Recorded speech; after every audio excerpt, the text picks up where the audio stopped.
Muitos matemáticos renomados morreram na Primeira Guerra Mundial e a área ficou fragmentada, a área da matemática. Ramos diversos usavam uma metodologia diferente para atingir seus objetivos. A falta de uma linguagem matemática comum dificultava o compartilhamento ou a expansão da obra. Em 1934, um grupo de matemáticos franceses considerava o livro didático da aula de cálculo tão incoerente que decidiu escrever um livro melhor. O pequeno grupo rapidamente aceitou novos membros e, à medida que o projeto crescia, a ambição também do grupo crescia.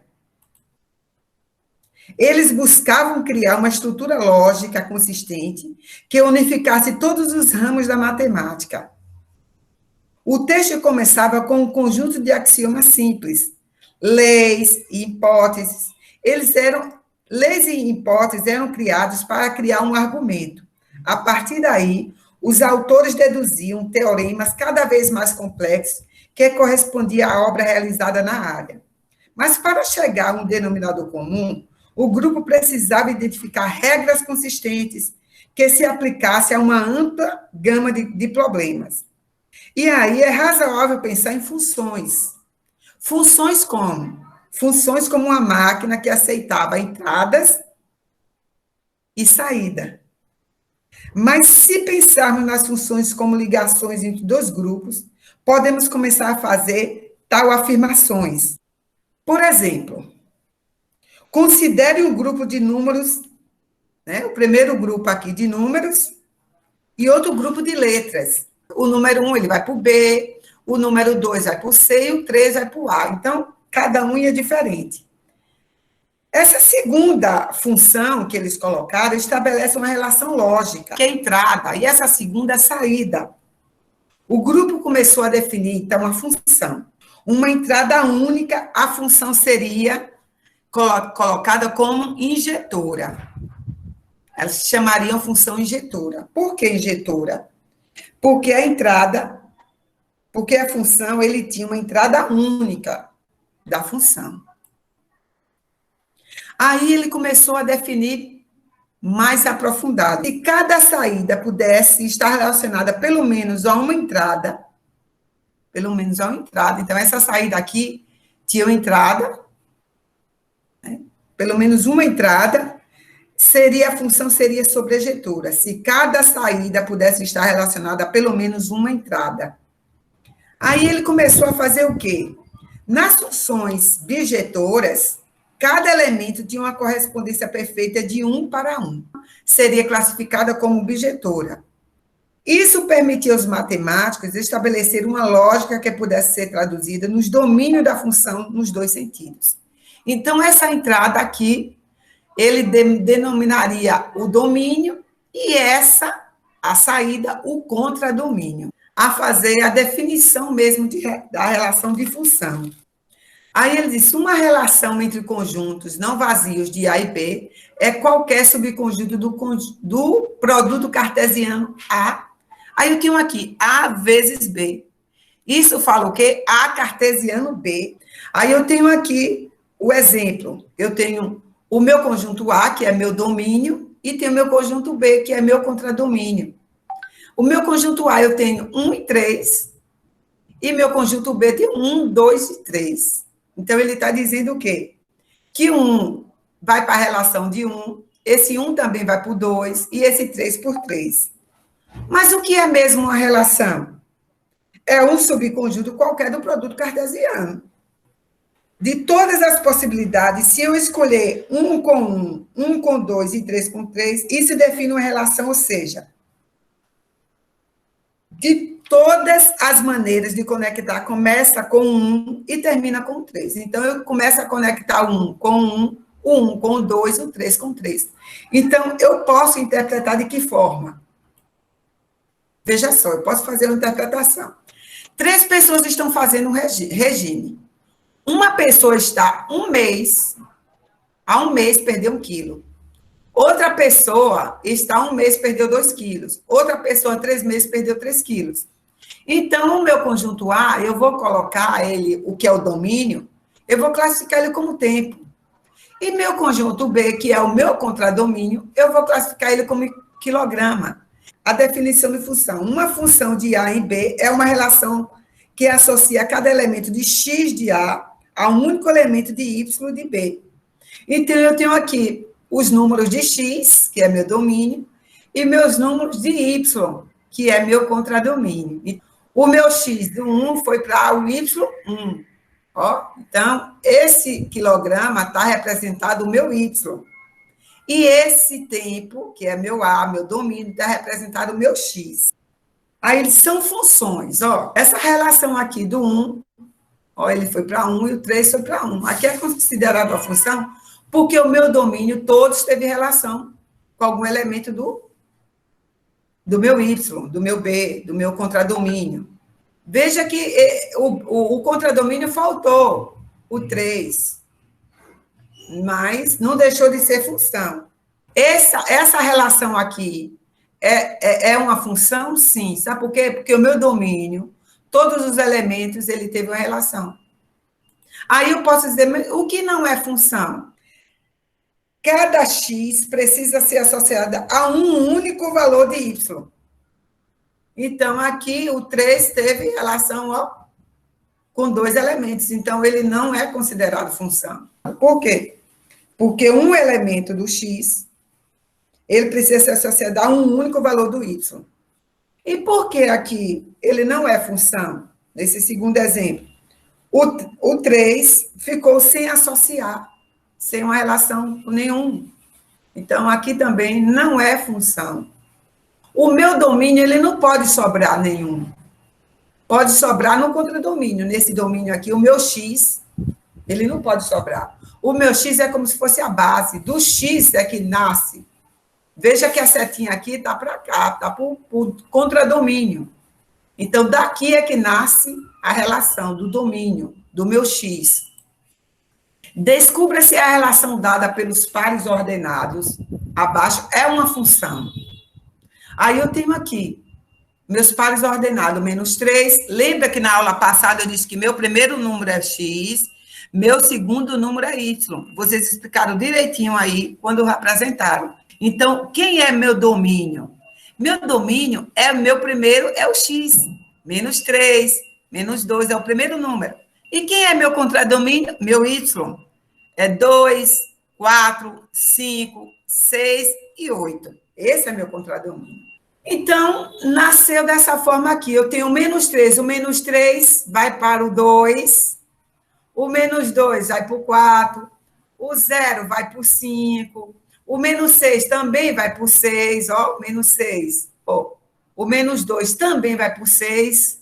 E o 3. Posso representar o plano cartesiano de 3 maneiras. Eu posso representar dessa forma, que é A vezes B, plano cartesiano. Posso representar dessa forma aqui, formando a relação, né? 1 está para o 2, o 1 está para o 3, o 1 está para o 4, e o 2, ele pode ir para cá, para o 2, o 3 e o 4. As possibilidades que tem. Por quê? Porque eu tenho quantos elementos no A? 2. E quantos elementos no B? 3. Então, eu tenho 6 pares ordenados que formam dessa forma. E posso representar aqui também no plano cartesiano. Foi o que vocês apresentaram. São essas 3 maneiras. Então, esse ponto aqui, o 1 pode ser por 2, pode ser por 3 e pode ser por 4. O 2 pode ser por 2, 3 e 4. Então, tem que ter 6 pontos. Vamos praticar. Posso ler assim. X pertence aos conjuntos reais. O X, ele é maior ou igual a 2 e menor ou igual a 4. B, que é meu Y. Y pertence aos conjuntos reais, 4. Ou posso ler também, 4 é menor ou igual a Y e Y é menor ou igual a 6. Então, ele está entre 2 e 4. Quando esse tracinho está embaixo, Ele está dizendo que o 2 entra também. Então, ele está no 2 e está entre o 4. Pronto. Então, eu boto o meu pontinho aqui, 2 e 4. 2, ó, e 4. E quem é meu Y está representado entre o 4 e o 6. 4 e 6. Essa parte aqui, gente, ó, isso é infinito. Aqui tem vários pontos das abscissas e vários pontos da ordenada. Isso é o infinito. Por que a gente trabalha com intervalo? Porque aqui eu trabalho aqui com pontos infinitos. Tem essa atividade. Então, vamos lá. O par ordenado das coordenadas de um ponto de um plano cartesiano é sempre de forma x e y. Ou seja, o primeiro elemento do par é posição do x e o segundo, posição do y. Observação. A ordem do produto cartesiano não importa. Vamos ver por que importa. Eu tenho meu A cartesiano C. Os elementos de A, ou seja, vamos lá. Os elementos de A, ou seja, o nosso x são. Quem são o meu x? 4 e 6. Quem é meu y? 0, menos 8. Os elementos de C, ou seja, o nosso y é o quê? 0 e 8. Como é que eu vou fazer aqui? Então, eu vou fazer aqui, ó. Vou fazer agora essa relação. 4, ó, e 8. 4 e 0. 4 e menos 8. Vamos agora para o 6. 6 e 0. E 6 menos 8. Então, está aqui a resolução. A cartesiano C. Porque eu entendo que o meu x e meu y. Aí ele pede o quê? Se A.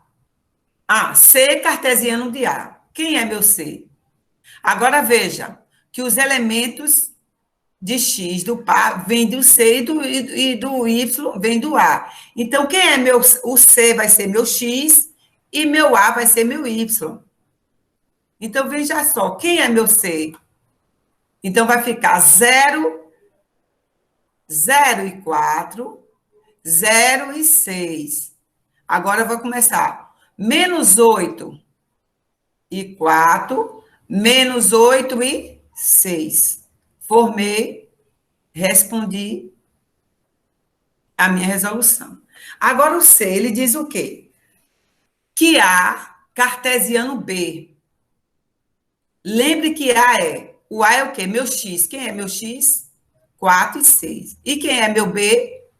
3. Então, vai ser o quê? 4 e menos 3, depois 6 e menos 3. Está resolvido. Cartesiano dessa forma. Se eu fosse colocar no plano cartesiano, seria como? Eu vou botar o X, plano cartesiano. O 4 vai ficar o quê? No X. E o menos 3 vai ficar no Y. Então, seria o quarto quadrante. Quantos elementos eu tenho no B? 1. Quantos elementos eu tenho no C? 2. Então, aí eu tenho 2 pares ordenados. Porque eu vou comer o B. Quem é o B? A seta vai sair daqui. Menos 3 por 0, menos 3 por menos 8. Agora, A, cartesiano A, é como se fosse A ao quadrado. Então, fica, quem é meu A? 4 e 6. Então, eu tenho o quê? Quem é meu A tem 2 elementos. E o A também tem 2. Fica o quê? Ele vai ter que me dar 4, porque A ao quadrado é o quê? Ele vai ter que me dar 4 pontos. Então, eu tenho o quê? 4 para o próprio 4 e 4 e 6. 6 para 4 e 6 por ele mesmo. O B é a mesma coisa.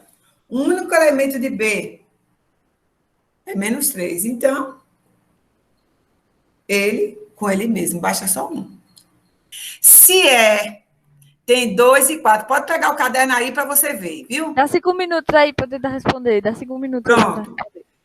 Se é 2, 4 e F é 3, 5 e 7. Então, o par ordenado que não pertence ao produto cartesiano F é. Se você acertar, você está entendendo.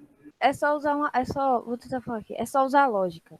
Isso, Se meu A é Então, provavelmente, meu X tem que ser um número que está em A. Isso. É o único número que não está em A, então é o único número que não é possível. Então, o único errado aí seria a letra D.